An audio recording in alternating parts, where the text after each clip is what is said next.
Hello বন্ধুরা, আসসালামু আলাইকুম। কেমন আছেন আপনারা? আজ আমি আপনাদেরকে রান্না করে দেখাবো সরিষা বাটা দিয়ে সজনা।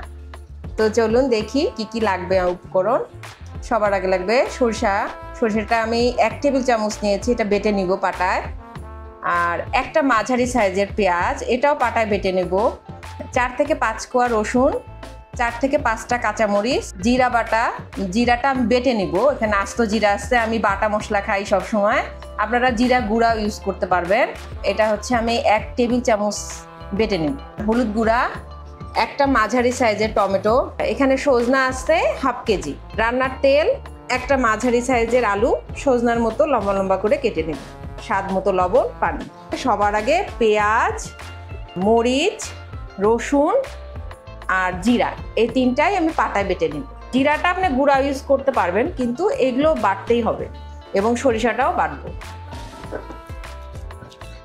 পেঁয়াজ বাটাটা হয়ে গেছে, তুলে নিব। এবার রসুন আর কাঁচামরিচটা বেটে নেব। কাঁচামরিচ আর রসুন বাটাটা হয়ে গেছে, এবার জিরা বেটে নেব। এটা কাঁচা জিরা, ভাজা না, 1 টেবিল চামচের মতো। এবার সরিষাটা বেটে নেব। সরিষা আমি 2 রকম ইউজ করছি, একটা সাদা সরিষা, একটা কালো সরিষা, দুইটাই দেশি, মানে রাই না। একটু পানি দিয়ে বেটে নেব। আমাদের বাটার পর্ব শেষ, এবার আমরা মূল রান্নায় চলে যাব। একটি প্যানে 2 টেবিল চামচ তেল দিব।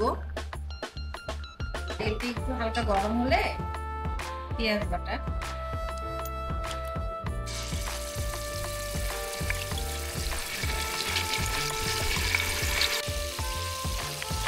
স্বাদ মতো লবণ, কাঁচামরিচ আর রসুন বাটা।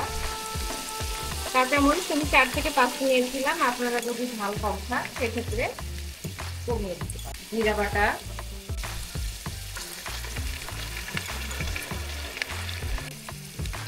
হলুদ গুঁড়া সামান্য, হাফ চা চামচ।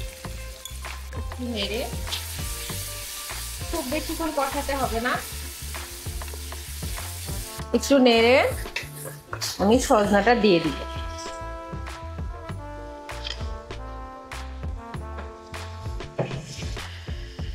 আলু দিয়ে দিব।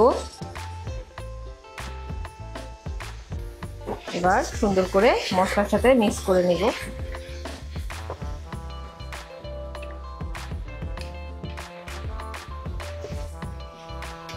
সুন্দর মতো মিক্স হয়ে গেলে একটু অপেক্ষা করব। এভাবে 1 থেকে 2 মিনিট নাড়বো হাই হিটে। মশলাটা একটু লেগে লেগে আসলে সামান্য একটু পানি দিয়ে ঢেকে দিব। মশলাটা কষানো হয়ে গেছে, দেখেন তেল ছেড়ে দিছে। তো এখন আমি সামান্য একটু পানি দিয়ে ঢেকে দেব। অল্প পানি দিয়ে থেকে 2 মিনিট ঢেকে রান্না করব। 1 মিনিট হয়ে গেছে, আমি ঢাকনিটা খুলে একটু নেড়ে দিব।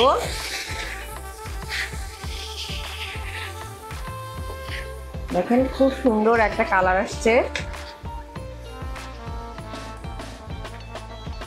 আবার একটু ঢেকে দিব। হ্যাঁ, বাস হয়ে গেছে কষানো।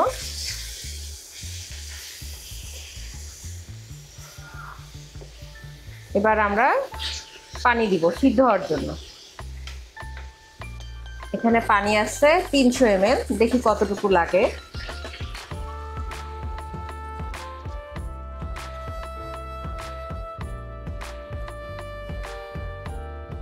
আমাদের পুরো পানিটুকু লাগছে, এখানে 300 ml পানি, মানে 1 কাপের একটু বেশি পানি। এবার আবার ঢেকে দিব 5 মিনিটের জন্য। এর মাঝে আমরা ঢাকনিটা আবার একবার খুলে দেখব।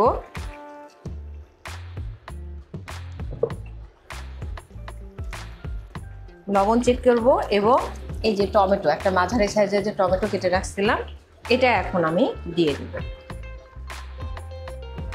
4 থেকে 5 টুকরা করে নিয়েছিলাম। আবার আমি ঢেকে সিদ্ধ হওয়ার জন্য আবার রেখে দেব। আমরা এখন একটু আবার ঢাকনি খুলে দেখব কি অবস্থা, সিদ্ধ হয়ে গেছে নাকি। আমি যখন টমেটো দিয়েছিলাম তখন থেকে আঁচটা আমি মিডিয়াম করে দিয়েছিলাম, মানে একটু লো হিট ছিল, মিডিয়ামের থেকে একটু কম ছিল, লো ছিল। দেখেন অনেক সুন্দর সিদ্ধ হয়ে গেছে আমার। এই পর্যায়ে আমি সরিষা বাটাটা দিয়ে দিব। যেহেতু সিদ্ধ হয়ে গেছে সেহেতু খুব আলতো হাতে সরিষা বাটাটা মিক্স করবেন যেন সজনাগুলো ভেঙে না যায়। আমি পুরাটুকু দিয়ে দেব।